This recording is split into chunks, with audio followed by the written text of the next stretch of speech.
오늘 여러분과 함께 읽어볼 책은요, 치매 환자가 들려주는 치매 이야기, 치매의 거의 모든 기록인데요. 제목에서 알 수 있듯이 이 책의 저자는 치매 환자예요. 2014년 58세로 조기 치매 진단을 받고요, 어언 8년여를 치매 환자로 살아가며 치매에 관한 모든 것을 기록하고 있는 분이에요. 지인의 가족 중에 치매 환자가 있어서 그런지 이 책을 읽으면서 별표도 치고 밑줄도 긋고 또 한 번 반복해서 읽고 그렇게 되더라고요.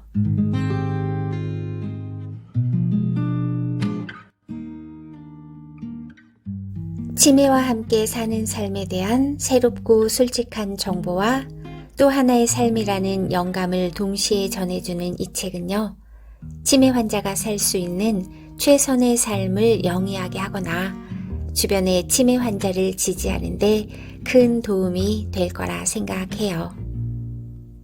제가 밑줄을 그어가며 읽은 책, 치매의 거의 모든 기록, 지금 시작할게요.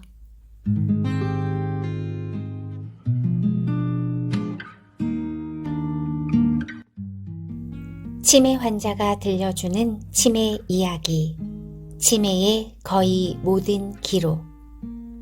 웬디 미첼, 아나 와튼 지음, 조진경 옮김, 문해 춘추사 편엠.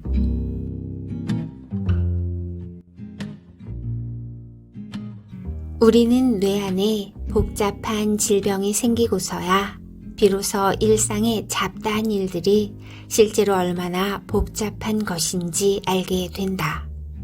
다른 사람들에게는 단순하게 보이지만 실제로는 아주 복잡한 과정이다. 예를 들어 포크와 나이프를 사용하려면 한 손은 포크로 음식을 붙들고 다른 손은 나이프로 그것을 썰어야 한다. 이 일은 어린아이들이 양손으로 피아노 치는 법을 배울 때를 생각나게 하는데, 뇌로서는 한 손이 다른 손을 그대로 따라하는 것이 더 합리적이다. 따라서 양손이 따로따로 건반을 치는 법을 배우려면 연습하는 수밖에 없다. 나는 진단을 받은 후 늘 하던 방식대로 식사해 보려고 했지만 갑자기 음식이 내게서 달아났다. 마치 내 양손이 더 이상 협력하지 않는 것 같았다.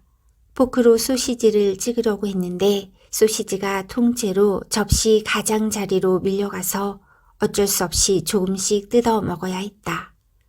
고기를 자르는 일은 어렵고 힘들었다. 수치심을 느끼며 식사해야 했기 때문에 나 자신이 멍청이 같았다. 그러나 나는 뇌의 여러 능력을 조금씩 갉아먹는 질병이 있다는 것이 왜 부끄러운 일이냐고 스스로 다짐했다. 부끄러워하기보다 대처 방법을 찾는 편이 더 나았다. 다행히 해결책은 간단했다. 나이프를 숟가락으로 바꾸는 것이었다. 포크로 자르고 숟가락으로 퍼 올리면 되었다. 그렇게 그 문제는 극복되었지만 고기는 여전히 삼키기 힘든 음식이었다. 고기는 자르는 것뿐만 아니라 씹기도 해야 했다. 고기를 먹을 때 얼마나 오래 씹었는지 또는 얼마나 더 씹어야 하는지 기억나지 않았다. 그 결과 충분히 씹지 않은 상태에서 삼키려고 하다가 고기가 목에 걸려 캑캑대는 일이 자주 일어났다. 그냥 먹는 일에만 집중하기도 힘든데 자르고 씹는 데까지 신경 쓸 여력이 없었다. 그래서 고기는 포기해야 했고 대신 생선을 먹었다. 치매는 우리가 예전에 식사하며 느꼈던 즐거움을 서서히 좀 먹으면서 우리와 음식의 관계를 변화시킨다. 언제부터 식사하면서 사교를 나누는 것이 어려워졌는지, 식탁에서 나누는 대화를 이해하지 못해 혼란스러워졌는지, 냅킨을 무릎에 떨어뜨리고 뒤로 기대에 앉아 아무 말 없이 듣기만 했는지 정확하게 꼽기가 어렵다. 또 접시 위에서 포크와 나이프가 부딪혀서 나는 금속 소리가 너무 시끄러워서 마음이 불안하고 불안정해진 때가 언제인지도 말하기 힘들다. 음식의 선택.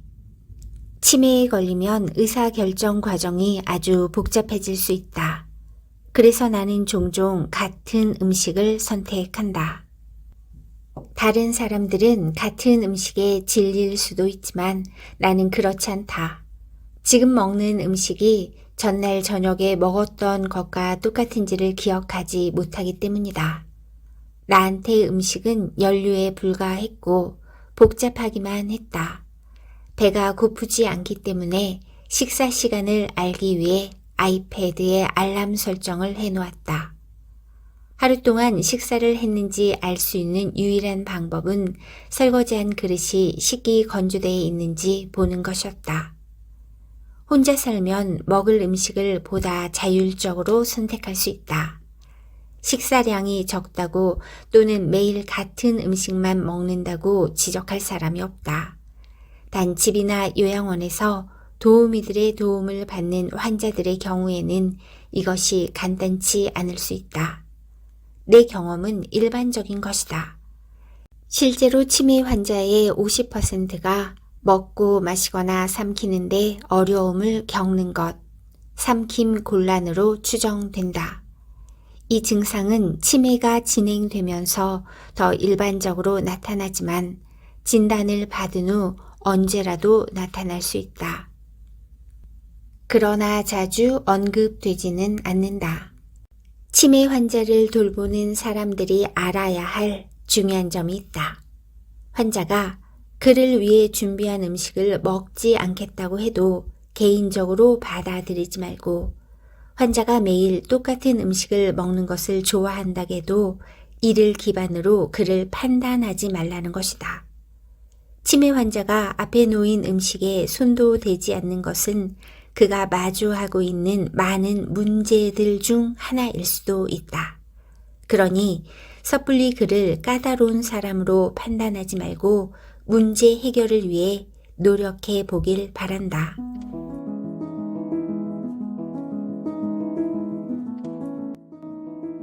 후각. 사람의 후각 시스템은 누구에게나 기억과 감정이 보관된 보물 창고다. 후각은 감각들 중에서 유일하게 통상적으로 감각 신호 중계기관인 시상을 통과하지 않는 감각이다. 그 대신에 중요한 기억 공간인 해마와 감정과 큰 관계가 있는 편도체로 직접 신호를 보낸다. 이런 이유 때문에 경증 치매 환자들에게 후각을 자극 촉진제로 사용하여 기억을 소환하는 것이 얼마나 효과적인지에 관한 연구들이 진행되어 왔다.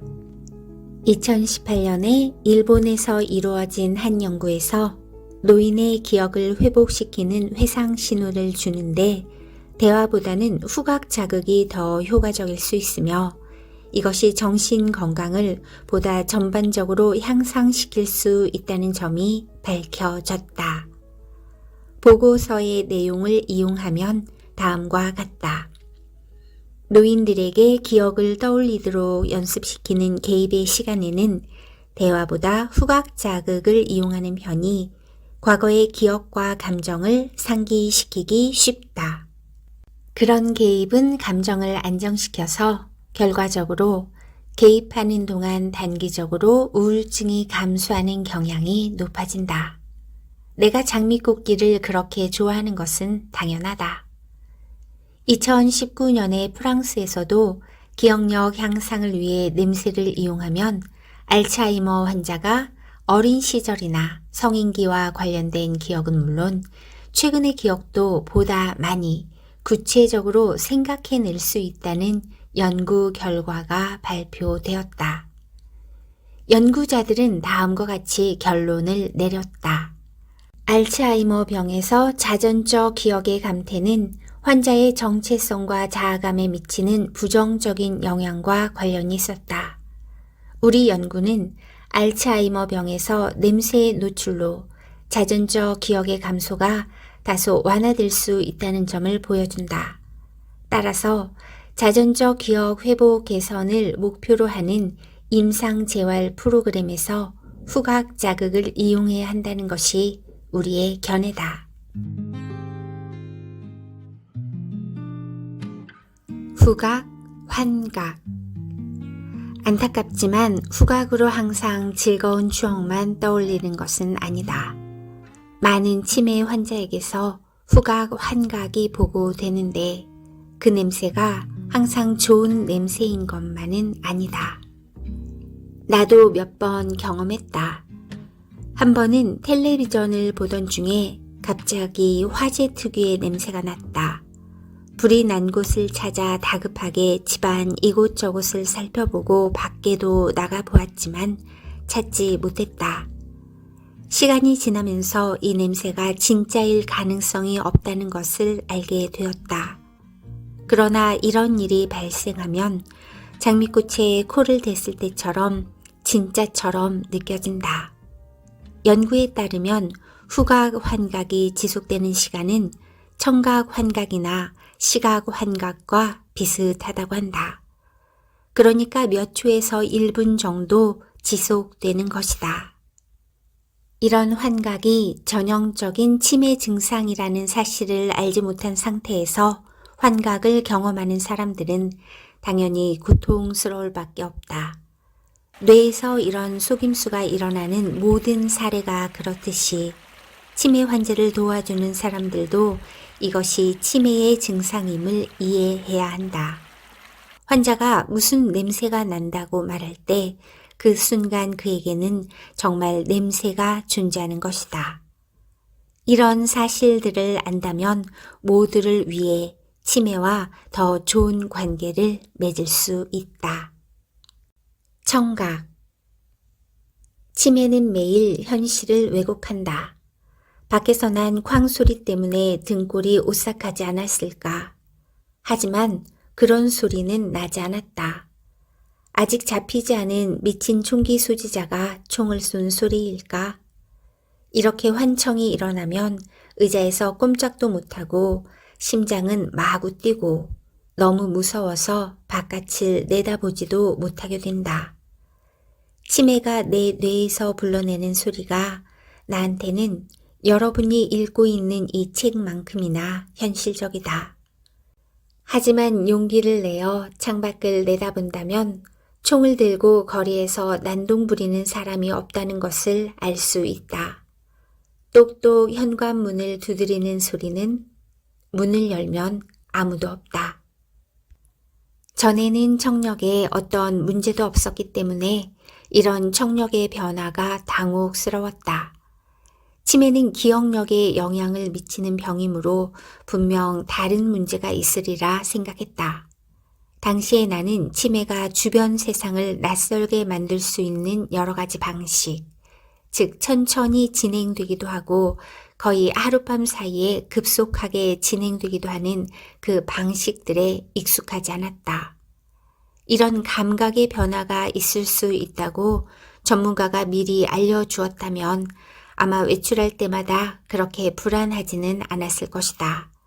어쩌면 뇌 말고 또 다른 부분이 고장났나 보다 하고 걱정하지 않았을 것이다. 나중에 밝혀졌는데 내가 겪었던 소리에 대한 민감함을 가리키는 명칭이 있었다. 바로 청각과민증이다. 이 증상은 소리를 인식하는 방식에 영향을 준다. 환자는 다른 사람들에게는 문제가 되지 않는 특정 음조에 민감도가 커지는 현상을 겪을 수 있다. 이 말은 환자가 폭죽 소리처럼 깜짝 놀랄 만한 시끄러운 소음은 물론 전화벨 소리 같은 일상의 소음도 불쾌하거나 고통스럽게 느낄 수 있다는 뜻이다. 나는 이제 거리에 있어도 스트레스를 받지 않는다. 안전하다고 느끼고 구급차가 내 앞을 지나가기 전까지는 사이렌 소리에 시달리지도 않는다. 하지만 사이렌 소리가 어디에서 울리는지는 인식한다. 시각. 치매가 시각에 미치는 영향에 대한 이야기는 흔치 않다. 문제는 우리 눈이 아니라 뇌가 눈에서 수용한 메시지를 해석하는 방식이다. 예를 들어 내가 계단 꼭대기에 있는데 그 계단이 발을 올리면 움직일 에스컬레이터인지 아니면 놀이터의 미끄럼틀인지 알아보기가 어렵다.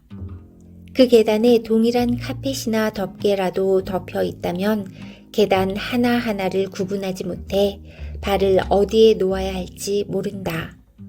가장 좋은 디딤판은 가장자리가 뚜렷하게 표시된 것이다. 특히 많은 5개의 계단처럼 노란색으로 표시하는 것이 좋다. 우리 집 계단에는 카펫이 깔려서 가장자리가 명확하지 않은데 내가 여기에서 자주 넘어지는 이유가 이 때문인 것 같다. 지금은 넘어질 가능성을 줄이기 위해 계단 양쪽에 오르내릴 때 잡을 수 있는 난간이 있다. 패턴이 있는 카펫은 모든 문양이 살아 움직이는 것처럼 보여서 방향 감각을 완전히 상실하게 된다. 꿈틀대는 동물들로 뒤덮인 것처럼 보이는 카펫 위를 걸어야 할 경우 심하게 당황할 수 있다. 그리고 많은 치매 환자가 걸음이 불안정하여 넘어지지 않으려고 바닥을 보느라 많은 시간을 보내는 경향이 있다. 반들반들한 대리석 바닥은 수영장처럼 보인다. 물 위를 걷는다고 상상해보자. 문 옆의 검은색 매트는 땅에 뚫린 커다란 싱크홀 같다. 치매 환자들 중에는 검은색을 아주 나쁜 색으로 받아들이는 이들이 있다. 이제 검은색 옷을 입은 사람을 보면 머리만 공중에 둥둥 떠 있는 것처럼 보인다. 벽걸이 평면 TV는 벽에 난 커다란 구멍 같다. 캐직에 마음에 드는 민박집이 있는데 주인인 캐더리는 이제 내가 도착하기 전에 미리 내가 묵을 방에 있는 TV에 빨간 베개 커버를 씌워 놓는다. 치매 환자의 뇌가 구별하기 어려운 것은 색조와 대조다. 이 말은 카펫과 벽의 색이 같으면 걸어 다니는 것이 불가능하다는 뜻이다. 치매 환자에게 친화적인 공간인지 아닌지를 판단하는 가장 손쉬운 방법은 흑백 사진을 찍어보는 것이다. 검은색과 흰색, 회색의 음영 대조가 분명하면 괜찮다. 물론 색상은 개인의 선택이지만 중요한 것은 항상 대조다.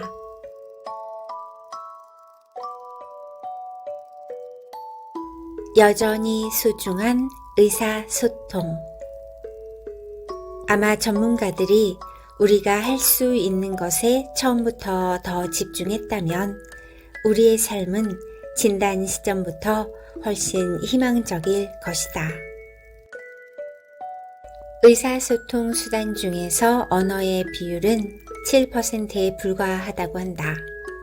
55%는 몸짓이고 38%는 목소리 톤이다. 돌아가시려는 어머니 옆에 앉았을 때 우리는 아무 말도 필요 없다는 것을 알았다.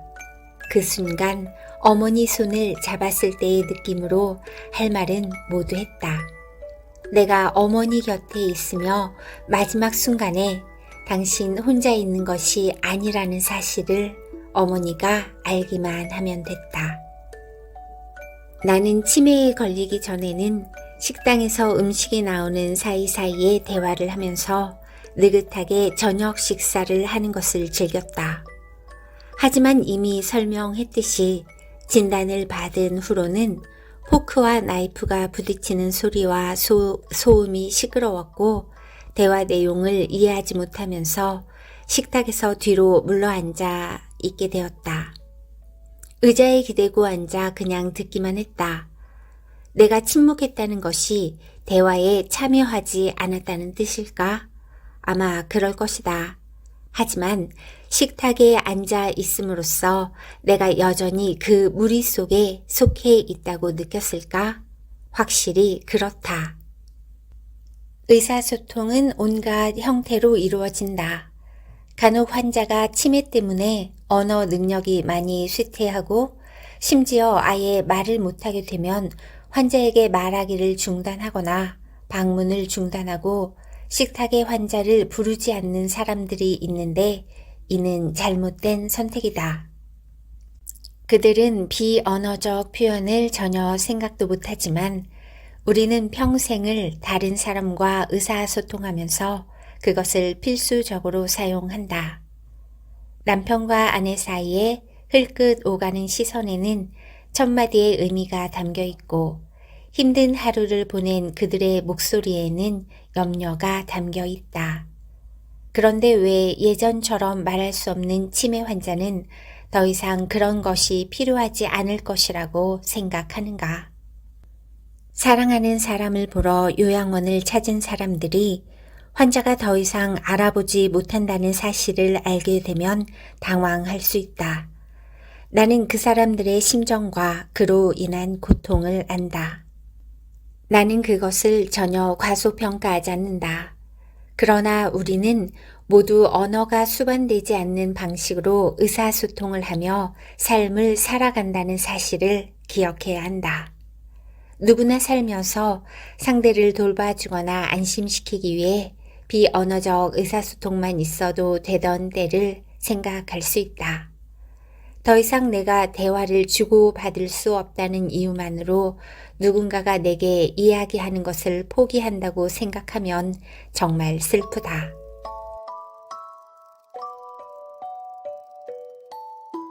미국인 친구 한 명은 말하는 능력을 잃었다. 그녀는 저널리스트였기 때문에 그 많은 사람들 중에서도 그녀가 치매 때문에 말하는 능력을 잃었다는 것이 특히 잔인해 보인다.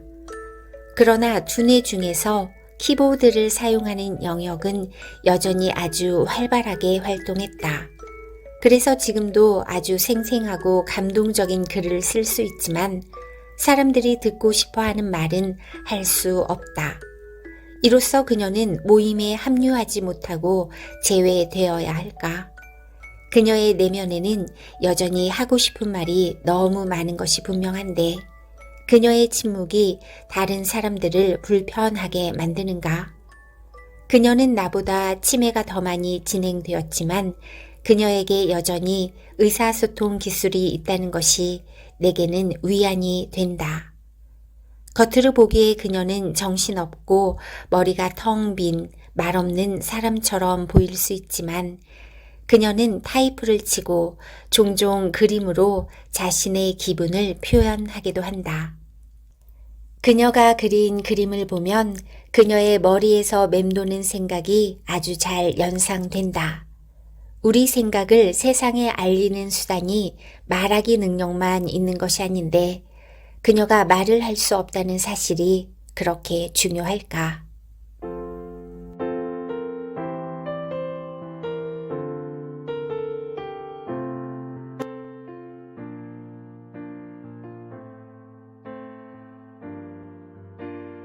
지금까지 치매의 거의 모든 기록을 읽어봤는데요. 오늘 마무리는 더 타임스에 실린 한 문장으로 할까 합니다. 치매를 앓고 있는 사람이 주변에 있다면 누구나 이 책을 읽어야 한다. 여러분 오늘도 수고 많으셨어요. 우리 다음에 또 만나요.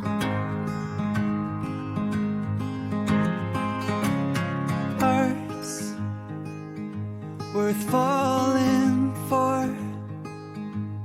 Oh, and with open arms I'll carry yours. Come, rain or shine, I'll cover you up and calm the skies. As long as